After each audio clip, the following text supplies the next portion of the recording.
ಅವ್ರು ಯಾರಿಗೂ ಪ್ರದರ್ಶನ ಮಾಡಲಿಲ್ಲ, ಯಾರಿಗೂ ತೋರಿಸ್ಕೊತಿರ್ಲಿಲ್ಲ, ತಮಷ್ಟಿಗೆ ತಾವಿರ್ತಿದ್ರು. ಯಾರೋ ಒಬ್ರು ಸಂತ ಅಂತೋನಿ ಅವ್ರಿಗೆ ನೋಡೋಣ ಅಂತ ಹೇಳ್ಬಿಟ್ಟು, ಅಂತೋನಿಯವರೇ ಇವತ್ತು ಅಡಿಗೆ ನೀವು ಮಾಡಿ ನೋಡೋಣ ಅಂತ ಹೇಳಿದ್ರಂತೆ. ಅಡಿಗೆ ಮಾಡಿ ಇವತ್ತು ನೋಡೋಣ ಅಂತ ಹೇಳಿದ್ರಂತೆ. ಸಂತ ಅಂತೋನಿಯವರು ಅಡಿಗೆ ಮನೆಗೆ ಹೋಗಿ ಅಡಿಗೆ ಮಾಡಿದ್ರಂತೆ. ಆ ಒಂದು ಟೇಬಲ್ ಮೇಲೆ ಕೂತ್ಕೊಂಡು ತಿಂದವರೆಲ್ಲ ಸುಸ್ತಾಗ್ಬಿಟ್ರಂತೆ. ಅಂತೋನಿಯವ್ರಿಗೆ ಇಷ್ಟೊಂದು ಚೆನ್ನಾಗಿ ಅಡಿಗೆ ಮಾಡ್ತಕ್ಕಂಥ ಶಕ್ತಿ ಇದೆಯಾ, ಅಂತೋನಿ ಎಲ್ಲಿ ಕಲ್ತೆ ನೀನು ಇದೆಲ್ಲ ಅಂತ ಹೇಳಿದ್ರಂತೆ. ಎಲ್ಲಿ ಕಲ್ತೆ ನೀನು ಇದೆಲ್ಲ ಅಂತೋನಿ, ನೀನು ಎಲ್ಲಿ ಕಲ್ತೆ ಇದೆಲ್ಲ, ಏನು ನಮ್ಮ ಮುಂದ್ಗಡೆ ಸುಮ್ಮನೆ ಇರ್ತೀಯ, ಆದ್ರೆ ನೀನು ಇಷ್ಟೊಂದು ಜ್ಞಾನಿ ಅಂತ ಕೇಳಿದಂತೆ. ಇನ್ನೊಬ್ರು ಗುರುಗಳು ಪೂಜೆ ಹೇಳ್ಬೇಕಾದ್ರೆ ಗುರುಗಳಿಗೆ ಹುಷಾರಿಂದ ತಪ್ಪೋಯ್ತು, ಪ್ರಬೋಧನೆ ಮಾಡ್ಲಿಕ್ಕೆ ಆಗಲಿಲ್ಲ. ಫುಲ್ಲು ಜ್ಞಾನಿ ಅಂದ್ರೆ ಅಷ್ಟೊಂದು ಜ್ಞಾನ ತಿಳುವಳಿಕೆ ಇದ್ದವರು. ಯಾರೋ ಒಬ್ರು ಅಂತೋನಿಯವರೇ ನೀವು ಮಾಡಿ ಹೋಗು, ನೀನು ಹೋಗು ಅಂತ ಹೇಳ್ಬಿಟ್ಟು ಬ್ರದರ್ ಒಬ್ರು ಸಜೆಸ್ಟ್ ಮಾಡ್ಬಿಟ್ಟು ಅಂತೋನಿ ಕರಿ, ಅಂತೋನಿ ಪ್ರಬೋಧನೆ ಮಾಡ್ತಾರೆ ಅಂತ ಹೇಳ್ಬಿಟ್ಟು ಅಂತೋನಿ ಬಂದು ಪ್ರಬೋಧನೆ ಮಾಡ್ತಾ ಇದ್ರಂತೆ. ಪ್ರಿಯರೇ, ಅವ್ರ ವಾಕ್ಯಗಳನ್ನ ಕೇಳ್ತಾ ಇದ್ರೆ ಮುಂದಿನ ಜನ ಎಲ್ಲ ಮಂತ್ರ ಮುಗ್ಧರಾಗಿ ಕುತ್ಕೊಂಡ್ಬಿಟ್ರಂತೆ. ಕೇಳಲಿಕ್ಕಾಗ್ಲಿಲ್ಲ, ಅಷ್ಟೊಂದು ಜ್ಞಾನ, ಅಷ್ಟೊಂದು ತಿಳುವಳಿಕೆ, ದೇವರ ಜ್ಞಾನ, ಅಷ್ಟೊಂದು ತಿಳುವಳಿಕೆಯನ್ನು ಪಡ್ಕೊಂಡ್ರು ಕೂಡ ಸಂತ ಅಂತೋನಿಯವರು ಅದನ್ನ ಯಾರಿಗೂ ತೋರಿಸ್ಲಿಲ್ಲ. ಪ್ರಿಯ, ಯಾರಿಗೂ ತೋರಿಸ್ಲಿಲ್ಲ. ಯಾರ್ಯಾರು ವಿನಯತೆಯಲ್ಲಿ ಇರ್ತಾರೋ ದೇವರವರನ್ನ ಮೇಲಕ್ಕೆತ್ತಾರೆ. ಸಂತ ಲೂಕರು ಬರೆದ ಶುಭ ಸಂದೇಶದ 14ನೇ ಅಧ್ಯಾಯದ 11ನೇ ವಾಚನ ಹೇಳ್ತಾರೆ, ತನ್ನನ್ನು ತಾನು ತಗ್ಗಿಸಿಕೊಂಡವನನ್ನ ದೇವರು ಮೇಲೆ ಕೆರಿಸ್ತಾರೆ. ಸಂತ ಅಂತೋನಿಯವರು ತಮ್ಮನ್ನೇ ತಾವು ತಗ್ಗಿಸಿಕೊಂಡ್ರು, ವಿಧೇಯತೆಯನ್ನ ತೋರ್ಪಡಿಸಿದ್ರು.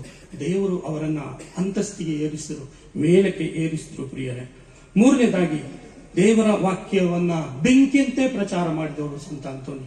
ದೇವರ ವಾಕ್ಯವನ್ನ ಬೆಂಕಿಯಂತೆ ಪ್ರಬೋಧನೆಯನ್ನ ಮಾಡಿದವರು.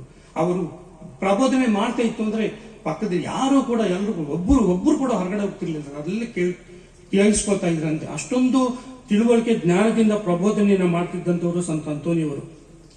ಒಂದ್ಸರಿ ಒಂದು ಊರಿಗೆ ಪ್ರಬೋಧನೆ ಮಾಡ್ಲಿಕ್ಕೆ ಹೋದ್ರಂತೆ. ಅವರು ಜನರು ಅವ್ರನ್ನ ಸ್ವೀಕರಿಸಲಿಲ್ಲ. ತುಂಬಾ ಬೇಸರ ಆಗಿತ್ತು. ಜನರು ಸ್ವೀಕರಿಸಲಿಲ್ಲ, ಅವ್ರ ಪ್ರಬೋಧನೆಯನ್ನು ಕೇಳಿಲ್ಲ. ಇವ್ರು ಏನ್ ಮಾಡಿದ್ರಂತೆ, ಅಲ್ಲಿಂದ ಬೇಸರ ಮಾಡ್ಕೊಂಡು ಸಮುದ್ರ ತೀರದಲ್ಲಿ ಹೋಗ್ಬಿಟ್ಟು ಒಂದು ಕಲ್ ಮೇಲೆ ಕೂತ್ಕೊಂಡು ಆಲೋಚನೆ ಮಾಡ್ತಾ ಇದ್ರಂತೆ. ಯೋಚನೆ ಮಾಡ್ತಾ ಇರ್ಬೇಕಾದ್ರೆ ಅವ್ರಿಗೆ ಸಡನ್ ಆಗಿ ಮನಸ್ಸಿಗೆ ಹೊಳಿತು, ಈ ಜನರು ಕೇಳಿದ್ರೆ ಏನು, ಈ ಪರಿಸರ ಕೇಳುತ್ತೆ, ನಾನು ಹೇಳ್ತಂತ ದೇವರ ವಾಕ್ಯನ ಪರಿಸರ ಕೇಳ್ತೆ ಅಂತ ಬಂತ ನಿಂತ್ಕೊಂಡು ಪ್ರಬೋಧನೆ ಮಾಡ್ಲಿಕ್ಕೆ ಶುರು ಮಾಡ್ಬಿಟ್ರಂತೆ. ಪ್ರಿಯರೇ, ಸಮುದ್ರದ ಮೀನುಗಳೆಲ್ಲ ಬಂದು ಹೀಗೆ ನಿಂತ್ಕೊಂಡು ಎಲ್ಲ ನೋಡ್ತಾ ಇದ್ದಾವಂತೆ, ಕೇಳಿಸ್ಕೊಳ್ತಾ ಇದ್ದಾವಂತೆ. ಅಂದ್ರೆ ದೇವರ ವಾಕ್ಯ ಅಂತ ಅಂದ ತಕ್ಷಣ ನಾವು ಮಾತ್ರ ಅಲ್ಲ, ನಾವು ಕೇಳದೆ ಇರ್ಬೋದು, ಆದ್ರೆ ದೇವರ ವಾಕ್ಯವನ್ನ ಕೇಳಲಿಕ್ಕೆ ಪರಿಸರಕ್ಕೂ ಕೂಡ ಇದೆ, ಶಕ್ತಿ ಇದೆ ಅಂತಕ್ಕಂಥದ್ದನ್ನ ಈ ಅಂತೋನಿಯವರ ಮುಖಾಂತರ ತಿಳಿಯಪಡಿಸಿದ್ರಂತೆ. ಪ್ರಿಯರೇ, ನಮ್ಮ ಜೀವನದಲ್ಲಿ ದೇವರ ವಾಕ್ಯವನ್ನ ನಾವು ಕೇಳ್ತಾ ಇದ್ದೇವೆ. ಪ್ರತಿದಿನ ಬಲಿ ಪೂಜೆಗಳಲ್ಲಿ ಭಾಗವಹಿಸ್ತೇವೆ. ಪ್ರತಿದಿನ ಗುರುಗಳು ಪ್ರಸಂಗವನ್ನ ಹೇಳ್ತಾರೆ, ಗುರುಗಳು ದೇವರ ವಾಕ್ಯವನ್ನ ಪ್ರಬೋಧಿಸ್ತಾರೆ. ಅಥವಾ ನೀವೇ ಕೂಡ ಬೈಬಲ್ ಶ್ರೀಗಂಧವನ್ನ ಓದ್ತೀರಾ, ಪ್ರತಿದಿನ ಓದ್ತೀರಾ. ಎಷ್ಟು ಮಟ್ಟಿಗೆ ನೀವು ಆ ಬೈಬಲ್ ಶ್ರೀಗಂಧಕ್ಕೆ ಆ ಗ್ರಂಥವನ್ನ ಮನಸ್ಸಿನಲ್ಲಿ ಗ್ರಹಿಸ್ಕೊಳ್ತೀರಾ? ಎಷ್ಟು ಮಟ್ಟಿಗೆ ನೀವು ಅದನ್ನ ಹೃದಯದಲ್ಲಿ ಇಟ್ಟು ಆಲಿಸಿ ಧ್ಯಾನಿಸ್ತೀರಾ? ಅದ್ರ ಪ್ರಕಾರವಾಗಿ ಜೀವಿಸ್ತೀರಾ? ಸಂತ ಅಂತೋನಿಯವರಂತೆ ಒಂದು ವೇಳೆ ನಾವು ಕೂಡ ಆ ವಾಕ್ಯಗಳನ್ನ ಮನಸ್ಸಿನಲ್ಲಿ ಸ್ವೀಕರಿಸಿದ್ರೆ ನಾವು ಕೂಡ ಸಂತರಂತೆ ದೇವರ ವಾಕ್ಯದ ಜ್ಞಾನಿಗಳಾಗ್ತೇವೆ. ಖಂಡಿತವಾಗಿಯೂ ಪ್ರಿಯರೇ, ಸಂತ ಅಂತೋನಿಯವರು ಪ್ರಿಯರೇ ಬಡವರ ಸ್ನೇಹಿತ ಮತ್ತು ನ್ಯಾಯದ ಧ್ವನಿ. ಬಡವರಿಗೆ ಸ್ನೇಹಿತರಾಗಿದ್ದು, ಬಡವರಂದ್ರೆ ಬಹಳ ಪ್ರೀತಿ ಸಂತ ಅಂತೋನಿಯವರಿಗೆ. ಅವರ ಸೇವೆಯಲ್ಲಿ ತಮ್ಮನೇ, ಯಾಕಂದ್ರೆ ಅವರು ಯಾವುದನ್ನೂ ಕೂಡ ಅದನ್ನ ಹೇಳ್ಬೇಕು ಅಂತ ಹೇಳಿದ್ರೆ ಅದಕ್ಕೆ ಹಿನ್ನೆಲೆ ಬೇಕಾದಷ್ಟಿದೆ. ಅದಕ್ಕೆ ಹಿನ್ನೆಲೆ ಅಂತ ಹೇಳಿದ್ರೆ ನಾನು ಈಗಾಗಲೇ ಹೇಳ್ದಂಗೆ ಫ್ರಾನ್ಸಿಸ್ ಸಭೆಯ ಗುರುಗಳಿರ್ಬೋದು ಅಥವಾ ಬೆನೆಡಿಕ್ಟಿನ್ ಸಭೆಯ ಗುರುಗಳು ಇರ್ಬೋದು, ಅವರು ಗುರುಗಳನ್ನೆಲ್ಲ ಚೆನ್ನಾಗಿ ನೋಡ್ತಾ ಇದ್ರು, ಚೆನ್ನಾಗಿ ಅಧ್ಯಯನ ಮಾಡಿದ್ರು. ಅವರು ಬಡವರನ್ನ ಯಾವ ರೀತಿ ನೋಡ್ತಾರೆ, ಅವ್ರ ಮನೆಗೆ ಯಾವ ರೀತಿ ಸಂದರ್ಶನ ಮಾಡ್ತಾರೆ, ಅವ್ರು ಹೇಗೆ ಜೀವನ ನಡೆಸ್ತಾರೆ, ಇದೆಲ್ಲವೂ ಇತ್ತು. ಇದೆಲ್ಲವೂ ಕೂಡ ಅದೇ ರೀತಿ ತಾನು ಆಗ್ಬೇಕು ಅಂತ ಯೋಚನೆ ಮಾಡಿದಂತಹ ಸಂತ ಅಂತೋನಿ ಅದೇ ರೀತಿಯಲ್ಲಿ ಬಡವರ ಮೇಲೆ ಪ್ರೀತಿ, ಅನ್ಯಾಯ ವರ್ಗದವರ ಮೇಲೆ, ಯಾರಿಗೆ ಅನ್ಯಾಯ ಮಾಡ್ತಾರೋ ಅವರ ಪರವಾಗಿ ನಿಲ್ತಕ್ಕಂಥದ್ದು, ಅನ್ಯಾಯದ ವಿರುದ್ಧವಾಗಿ ನಿಲ್ತಕ್ಕಂಥದ್ದು, ಅಥವಾ ಬಡವರ ಸ್ನೇಹಿತರಾಗಿದ್ದವರ ಕಷ್ಟ ಸಂಕಷ್ಟಗಳಲ್ಲಿ ಅವರಿಗೆ ಸಹಾಯ ಮಾಡ್ತಕ್ಕಂಥದ್ದು, ಇದು ಸಂತ ಅಂತೋನಿಯವರಿಗೆ ಮೊದಲಿನಿಂದಲೂ ಪರಿಪಾಠವಾಗಿ ಬಂದಿರತಕ್ಕಂತಹ ಒಂದು ತಿಳುವಳಿಕೆಯಾಗಿತ್ತು, ಒಂದು ಜ್ಞಾನವಾಗಿತ್ತು. ಹಾಗಾಗಿ ಸಂತ ಅಂತೋನಿಯವರು ಬಡವರ ಪರವಾಗಿ ಯಾವಾಗಲೂ ನಿಲ್ತಾ ಇದ್ರು. ಪ್ರಿಯರೇ, ಕೆಲವಾರು ಸಾರಿ ನಮ್ಮ ಮಧ್ಯದಲ್ಲಿ ನಾವು ಬಡವರನ್ನ ನೋಡ್ತೇವೆ. ನಮ್ಮ ಪ್ರತಿಕ್ರಿಯೆ ಏನು? ನಮ್ಮ ಮುಂದುಗಡೆ ಬಂದಂತ ಒಬ್ಬ ಭಿಕ್ಷುಕ ಅಥವಾ ನಮ್ಮ ಮುಂದುಗಡೆ ಬರ್ತಕ್ಕಂಥ ಒಬ್ಬ ಬಡವ, ಬಟ್ಟೆಯನ್ನು ಹರ್ಕೊಂಡು ಬಂದಿರ್ತಕ್ಕಂಥ ಒಬ್ಬ ವ್ಯಕ್ತಿ, ಅಥವಾ ಅನ್ಯಾಯವನ್ನ ತನಗೆ ನ್ಯಾಯವನ್ನ ದೊರಕಿಸಿದ ಅನ್ಯಾಯದ ಮುಷ್ಟಿಯಲ್ಲಿ ಸಿಕ್ಕಾಕೊಂಡಿರ್ತಕ್ಕಂಥ ಒಬ್ಬ ವ್ಯಕ್ತಿಯನ್ನ ನಾವು ಯಾವ ರೀತಿ ನೋಡ್ತೇವೆ, ಅವ್ರನ್ನ ಹೇಗೆ ನಾವು ಸಮಾಧಾನ ಮಾಡ್ತೇವೆ, ಇದೆಲ್ಲವೂ ಕೂಡ ಪ್ರಿಯರೇ ನಮ್ಮ ಮಧ್ಯದಲ್ಲಿರ್ತಕ್ಕಂಥ ಬಡವರ ಪರವಾಗಿ ನಾವು, ಯಾಕಂದ್ರೆ ದೇವರು ಬಂದದ್ದು ಬಡವರಿಗೋಸ್ಕರ ಶ್ರೀಮಂತಿಗೋಸ್ಕರ ಅಲ್ಲ. ಹಾಗಾಗಿ ಬಡವರ ಪರವಾಗಿ ನಾವು ನಿಲ್ಬೇಕು, ಅನ್ಯಾಯದ ವಿರುದ್ಧವಾಗಿ ನ್ಯಾಯದ ಪರವಾಗಿ ನಾವು ನಿಲ್ಬೇಕು, ಅನ್ಯಾಯವನ್ನ ಖಂಡಿಸಬೇಕು ಅಂತಕ್ಕಂಥದ್ದನ್ನ ಸಂತ ಅಂತೋನಿಯವರು ನಮ್ಗೆ ಕಲಿಸ್ಕೊಡ್ತಾರೆ. ಪ್ರಿಯರೇ, ಚಿತ್ರಗಳಲ್ಲಿ ನಾವು ನೋಡ್ತೇವೆ ಸಂತ ಅಂತೋನಿ ಅಂತ ಹೇಳಿದ್ರೆ ಅಂತೋನಿಯವರ ಜೊತೆ ಇನ್ನೊಬ್ಬರು ವ್ಯಕ್ತಿ ಖಂಡಿತವಾಗಿ ಇರ್ತಾರೆ. ಯಾರು ಅಂತೋನಿಯವರ ಜೊತೆ ಯಾರಿರ್ತಾರೆ? ಯೇಸು ಸ್ವಾಮಿ ಶಿಶು ಬಾಲಕನನ್ನ ನಾವು ನೋಡ್ತೇವೆ. ಪ್ರಿಯರೇ, ಸಂತ ಅಂತೋನಿಯವರು ಯೇಸು ಸ್ವಾಮಿಗೆ ಎತ್ತನಿಂದ ಎತ್ತ ಸಂಬಂಧವೇ. ಅವರ 12ನೇ ಶತಮಾನದಲ್ಲಿ ಸಂತ ಅಂತೋನಿಯವರು ಹುಟ್ಟಿದ್ದು. ಯೇಸು ಸ್ವಾಮಿ 1ನೇ ಶತಮಾನ ಪ್ರಾರಂಭವಾಗಿದ್ದೆ ಯೇಸು ಸ್ವಾಮಿ. ಆದ್ರೆ ಯೇಸು ಸ್ವಾಮಿಯನ್ನು ಅವರು ತಮ್ಮ ತೋಳಲ್ಲಿ ಇಟ್ಕೊಂಡು ಮಾಡ್ತೀವಿ. ಅಂದ್ರೆ ಯೇಸು ಸ್ವಾಮಿಯನ್ನ ಅಷ್ಟೊಂದು ಬಾಲಕ ಯೇಸು ಸ್ವಾಮಿಯನ್ನ ಅಷ್ಟೊಂದು ಪ್ರೀತಿಯಿಂದ ಕಂಡ್ರು, ಅಷ್ಟೊಂದು ಅವರನ್ನ ಪ್ರೀತಿಸಿದ್ರು. ಹಾಗಾಗಿ ದೇವರು ಕೂಡ ಅವರಿಗೆ ಒಲಿದ್ರು ಅಂತ ಹೇಳಿದ್ರೆ ತಪ್ಪಾಗಲಾರದು, ಬಾಲಕ ಯೇಸು ಕೂಡ ಅವರಿಗೆ ಒಲಿದ್ರು ಅಂದ್ರೆ ತಪ್ಪಾಗಲಾರದು. ಅವರ ಜೊತೆಯಲ್ಲಿ ಬಂದು ನಿಂತು ಅವರೊಂದಿಗೆ ಕೂತ್ಕೊಳ್ತಕ್ಕಂತಹ ಒಂದು ಏನು ಅಂತ ಹೇಳ್ತೀವಿ, ಒಂದು ಸೌಭಾಗ್ಯ ಯಾರಿಗೆ ಸಿಗುತ್ತೆ ಪ್ರಿಯರೇ? ಯಾರಿಗೆ ಸಿಗುತ್ತೆ ಈ ಒಂದು ಸೌಭಾಗ್ಯ? ಸಂತ ಅಂತೋನಿಯವರಿಗೆ ಸಿಕ್ಕಿತ್ತು, ಅದು ಅವ್ರು ಪಡ್ಕೊಂಡ್ರು, ಅದನ್ನು ಸಂಪಾದನೆ ಮಾಡಿದ್ರು. ಯಾಕಂದ್ರೆ ಅವರ ಮನಸ್ಸು ಮಗುವಿನಂತಹ ಸ್ವಭಾವದ ಮನಸ್ಸು. ಆ ಮಗುವಿನಂತಹ ಸ್ವಭಾವದ ಮನಸ್ಸನ್ನು ವೀಕ್ಷಿಸಲು ಬಾಲಕ ಯೇಸುವೆ ಬಂದು ಅವರನ್ನ ಸಂತೈಸ್ತಕ್ಕಂಥದ್ದನ್ನ ನಾವು ಅವರ ಸ್ವರೂಪಗಳಲ್ಲಿ ನೋಡ್ತೇವೆ. ಪ್ರಿಯರೇ, ಸಂತ ಅಂತೋನಿಯವರು ಯೇಸು ಸ್ವಾಮಿ ತಮ್ಮ ಬುದ್ಧಿಯಲ್ಲಿ ಮಾತ್ರವಲ್ಲ ಹೃದಯದಲ್ಲಿ ಇಟ್ಕೊಂಡಿದ್ದರು, ಹೃದಯದಲ್ಲಿದ್ರು. ಯೇಸು ಸ್ವಾಮಿಯನ್ನ ನಾವೆಲ್ಲ ಹೃದಯದಲ್ಲಿ ಹೊರ್ತೇವಿಯೇ ಅಥವಾ ಯೇಸು ಸ್ವಾಮಿಯನ್ನ ನೋಡಿ ಬಿಡ್ತೇವಿಯೇ? ಯಾರ್ಯಾರು ಯೇಸು ಸ್ವಾಮಿಯನ್ನ ಹೃದಯದಲ್ಲಿ ಹೊತ್ಕೊಂಡಿರ್ತಾರೋ ಅವರೆಲ್ಲರೂ ಕೂಡ ಖಂಡಿತವಾಗಿಯೂ ದೇವರು ಅವರ ಜೊತೆಲಿ ಇರ್ತಾರೆ, ಯೇಸು ಸ್ವಾಮಿ ಅವರ ಜೊತೆಲಿ ಇರ್ತಾರೆ. ಪ್ರಿಯರೇ, ಹೀಗಾಗಿ ನಾವೆಲ್ಲರೂ ಕೂಡ ದೇವರನ್ನ ಯೇಸು ಸ್ವಾಮಿಯನ್ನ ಪ್ರೀತಿಸುವಾಗ, ಯೇಸು ಸ್ವಾಮಿ ಹೆಚ್ಚಿನ ಉತ್ಸಾಹವನ್ನ ಆಸಕ್ತಿಯನ್ನು ತೋರಿಸುವಾಗ ಕೇವಲ ಸಂತ ಅಂತೋನಿಯವರಿಗೆ ಮಾತ್ರವಲ್ಲ ನಮ್ಮ ಜೊತೆಯಲ್ಲೂ ಕೂಡ ಯೇಸು ಸ್ವಾಮಿ ಬರ್ತಾರೆ ಅನ್ನೋದಕ್ಕೆ ಸಂತ ಅಂತೋನಿಯವರೇ ಸಾಕ್ಷಿ. ಪ್ರಿಯರೇ, ಈ ಒಂದು ವಸ್ತುಗಳನ್ನ ಕಂಡುಕೊಡುವವರು ಅಂತ ಮಾತ್ರ ನಾವು ನೋಡ್ತೇವೆ. ಕಳೆದು ಹೋದ ವಸ್ತುಗಳನ್ನ ಮಾತ್ರ ನೋಡ್ತೇವೆ. ಪ್ರಿಯರೇ, ಪ್ರಸ್ತುತವಾಗಿ ನಾವು ಹೇಳೋದಾದ್ರೆ ನಾವು ಸಂತ ಅಂತೋನಿಯವರ ಹತ್ರ ಪ್ರಾರ್ಥನೆ ಮಾಡೋದು, ನಂದು ಬೀಗಿ ಕಳೆದೋಗಿದೆ, ನಂದು ಹಣ ಕಳೆದೋಗಿದೆ, ನಂದು ಕರ್ಜಿಪ್ ನಾನು ಎಲ್ಲಿಟ್ನೂ ಗೊತ್ತಿಲ್ಲ, ಈ ರೀತಿಯಾಗಿ ನನ್ನ ಮೊಬೈಲ್ ಎಲ್ಲಿ ಬಿಟ್ನೋ ಗೊತ್ತಿಲ್ಲ, ದೇವರೇ ಸಂತ ಅಂತೋನಿಯವರೇ ನನಗೆ ಹೇಳಿ ಎಲ್ಲಿಟ್ಟಿದ್ದೀನಿ ಅಂತ ಗೊತ್ತಿಲ್ಲ, ನನಗೆ ಹುಡುಕಿ ಕೊಡಿ. ಇದು ಮಾತ್ರ ಕೇಳ್ತಕ್ಕಂಥದ್ದ ಪ್ರಿಯರೇ? ಇನ್ನು ಅದಕ್ಕಿಂತ ಹೆಚ್ಚಾಗಿ ಕ್ರೈಸ್ತರಾದ ನಾವು ನಮ್ಮಲ್ಲಿ ಇನ್ನೂ ಬೇಕಾದಷ್ಟನ್ನು ನಾವು ಕಳ್ಕೊಂಡಿದ್ದೇವೆ ಪ್ರಿಯರೇ.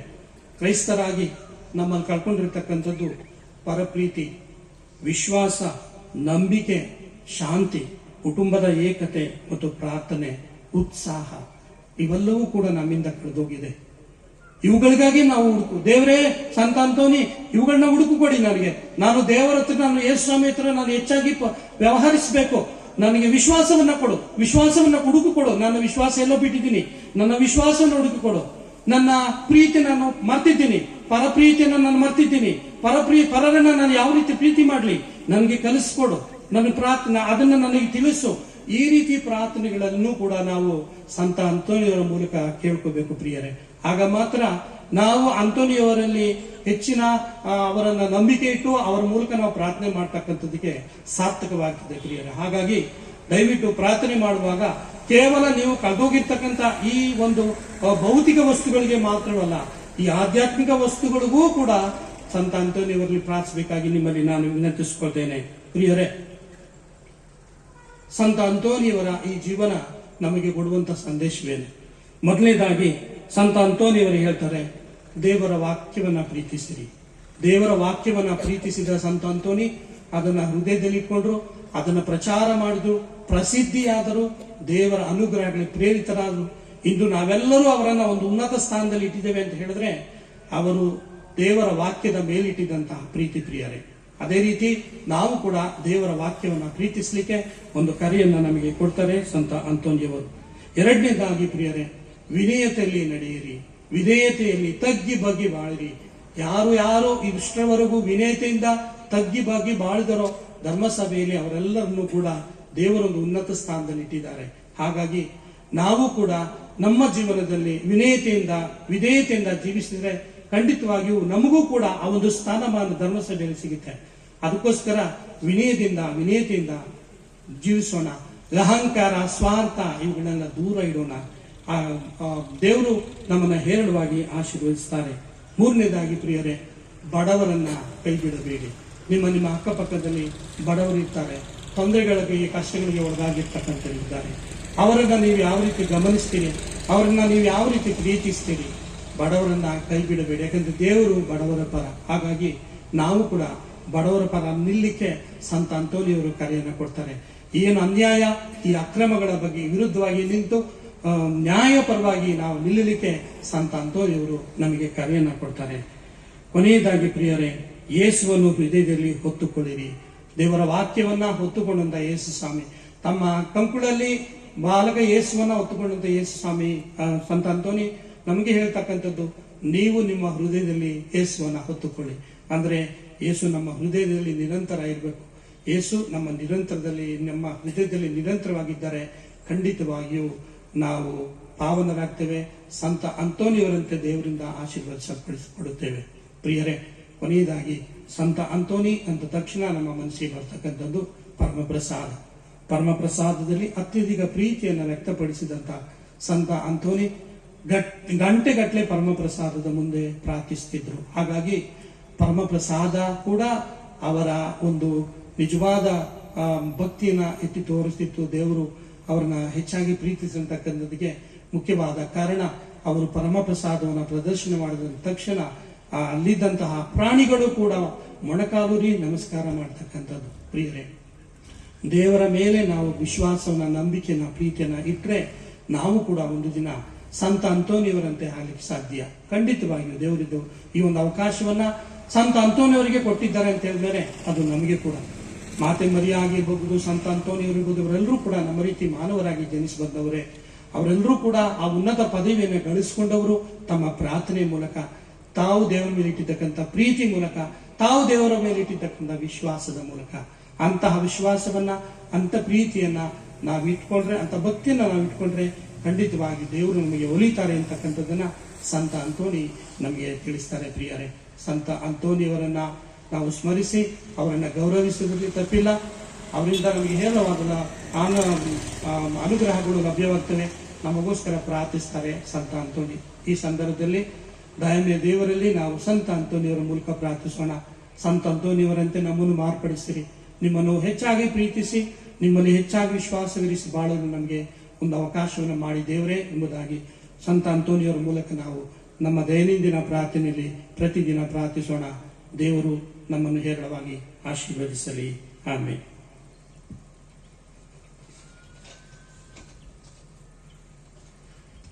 ಎದ್ದು ನಿಂತು ನಮ್ಮ ವಿಶ್ವಾಸವನ್ನ, ಏಕಮಾತ್ರ ಪುತ್ರರು ನಮ್ಮ ಪ್ರಭುವಾದ ಯೇಸು ಕ್ರಿಸ್ತನ ವಿಶ್ವಾಸದಲ್ಲಿ ಇವರು ಪವಿತ್ರಾತ್ಮದಿಂದ ಗರ್ಭಧರಿಸಿದ ಕನ್ಯಾ ಮರಿಯಮ್ಮನನ್ನು ಜನಿಸಿದರು. ಅಧಿಕಾರದಲ್ಲಿ ಯಾತನೆಯನ್ನು ಅನುಭವಿಸಿ ಶಿಲುಬೆಗೆ ಇಳಿಸಲ್ಪಟ್ಟು ಮೃತರಾಗಿ ಸಮಾಧಿ ಮಾಡಲ್ಪಟ್ಟರು. ಪಾತಾಳಕ್ಕಿಳಿದು ಮೂರನೇ ದಿನ ಮೃತರ ಮಧ್ಯದಿಂದ ಪುನಃ ಜೀವನರಾಗಿದ್ದರು. ಸ್ವರ್ಗಕ್ಕೆ ಏರಿ ಸರ್ವಶಕ್ತ ದೇವನ ಬಲಗಡೆಯಲ್ಲಿ ಆಸೀನರಾಗಿದ್ದಾರೆ. ಅಲ್ಲಿಂದ ಜೀವಂತರಿಗೂ ಮೃತರಿಗೂ ತೀರ್ಪು ಕೊಡಲು ಬರುವರು. ಪವಿತ್ರಾತ್ಮ ವಿಶ್ವಾಸಿಸುತ್ತೇನೆ, ಪವಿತ್ರ ಕಥೋಲಿಕ ಧರ್ಮಸಭೆಯನ್ನು, ಸಂತರ ಅನ್ಯನತೆ ವಿಶ್ವಾಸಿಸುತ್ತೇನೆ, ಪಾಪ ಪರಿಹಾರ ವಿಶ್ವಾಸಿಸುತ್ತೇನೆ, ಶರೀರ ಪುನರುತ್ಥಾನ ವಿಶ್ವಾಸಿಸುತ್ತೇನೆ, ನಿತ್ಯ ಜೀವನ ವಿಶ್ವಾಸಿಸುತ್ತೇನೆ. ಆಮೇಲೆ ಪ್ರಿಯ ಸಹೋದರ ಸಹೋದರಿಯರೇ, ಒಂದೇ ಕುಟುಂಬವಾಗಿ ನಾವಿಲ್ಲಿ ಸೇರಿ ಬಂದಿದ್ದೇವೆ. ಸಂತ ಅಂತೋನಿಯವರ ಸ್ಮರಣೆಯನ್ನು ಮಾಡುವ ಈ ಸಂದರ್ಭದಲ್ಲಿ ನಮ್ಮ ಎಲ್ಲ ಭಿನ್ನಗಳನ್ನ ಸಂತ ಅಂತೋನಿಯವರ ಮೂಲಕ ಧರ್ಮೀಯ ದೇವರಿಗೆ ಸಮರ್ಪಿಸೋಣ.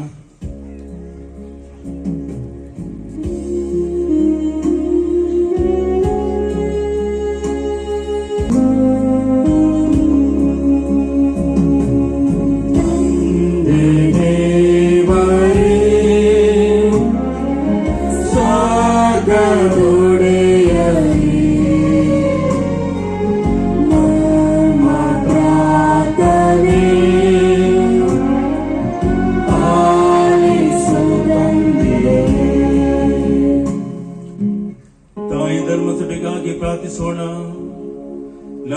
ಶುಕ್ರುಲಿಯೋ ಮಹಾಧ್ಯಕ್ಷರು, ಫ್ರಾನ್ಸಿಸ್ ಸೆರಾವೋ ಹಾಗೂ ಇತರ ಧರ್ಮಾಧ್ಯಕ್ಷರುಗಳು, ಧರ್ಮಗುರುಗಳು, ಧಾರ್ಮಿಕ ಸಹೋದರ ಸಹೋದರಿಯರು, ಪ್ರಭುವಿನ ಜ್ಯೋತಿಯನ್ನು ಎಲ್ಲೆಡೆ ಸಾರಲೆಂದು ಪ್ರಾರ್ಥಿಸೋಣ.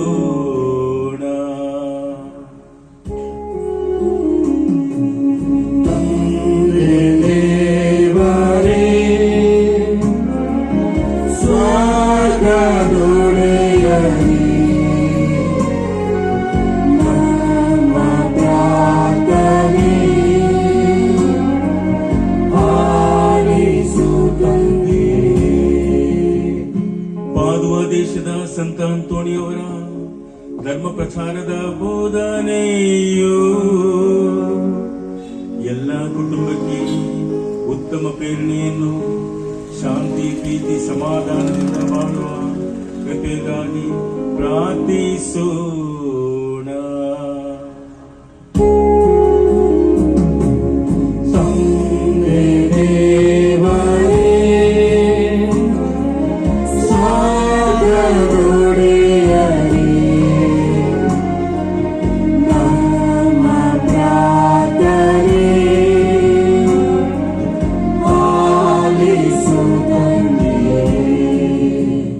ಪ್ರಕೃತಿ ಕೋಪದಲ್ಲಿ ನಾಶವಾಗದೆ ದೇವರು ಸೃಷ್ಟಿಸಿದ ಎಲ್ಲ ಸೃಷ್ಟಿಗಳು ಕರುಣಾಮಯ ದೇವರು ಕಾಪಾಡಲೆಂದು ದಯಾಮಯ ದೇವರೇ, ಈ ಪರಿಶುದ್ಧ ದಿವ್ಯ ಬಲಿ ಪೂಜೆಯ ಸಮಯದಲ್ಲಿ ಎಲ್ಲಾ ಕುಟುಂಬದ ಕಷ್ಟ, ದುಃಖ, ರೋಗದಿಂದ ಪೂರ್ಣ ಬಿಡುಗಡೆಗಾಗಿ ಪ್ರಾರ್ಥಿಸೋಣ.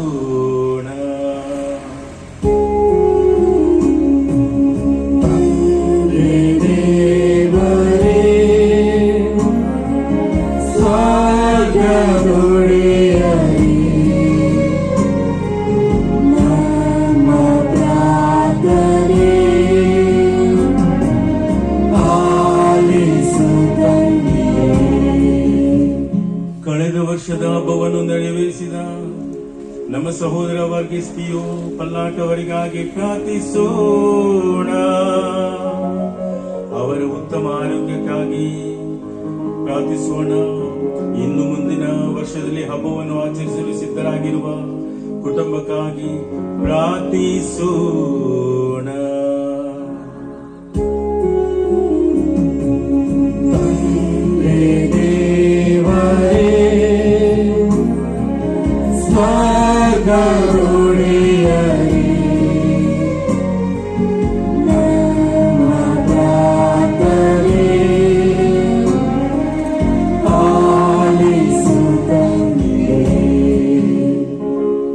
ಈ ಮರಪಾಲದ ಸಂತ ಅಂತೋಣಿಯವರ ವಿಜೃಂಭಣೆಯ ಹಬ್ಬವನ್ನು ನಡೆಸುತ್ತಿರುವ ಧನ್ಯ ಕೂರಿಶೇರಿ ಕುಟುಂಬಸ್ಥರು ಮತ್ತು ಬಂಧು ಮಿತ್ರರಿಗಾಗಿ ಪ್ರಾರ್ಥಿಸೋಣ. ಈ ಹಬ್ಬಕ್ಕೆ ಬಂದಿರುವ ಎಲ್ಲ ಕುಟುಂಬಕ್ಕಾಗಿ ಪ್ರಾರ್ಥಿಸೋಣ.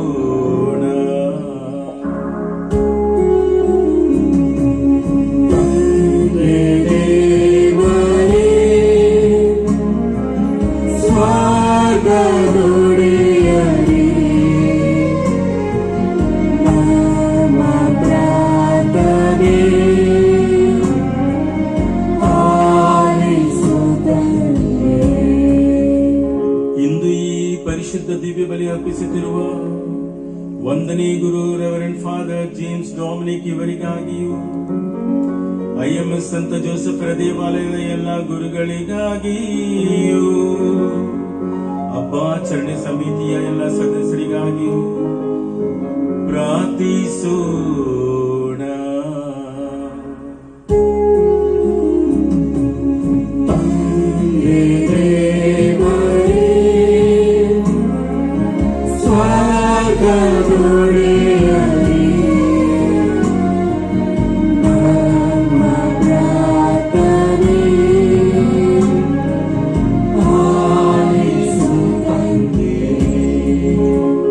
ಈ ಹಬ್ಬ ನಡೆಸುತ್ತಿರುವ ಧನ್ಯ ಕೂರಿಶೇರಿಯವರ ದಿವಂಗತ ತಂದೆ ತಾಯಿಗಳಿಗಾಗಿಯೂ ಪ್ರಾರ್ಥಿಸೋಣ.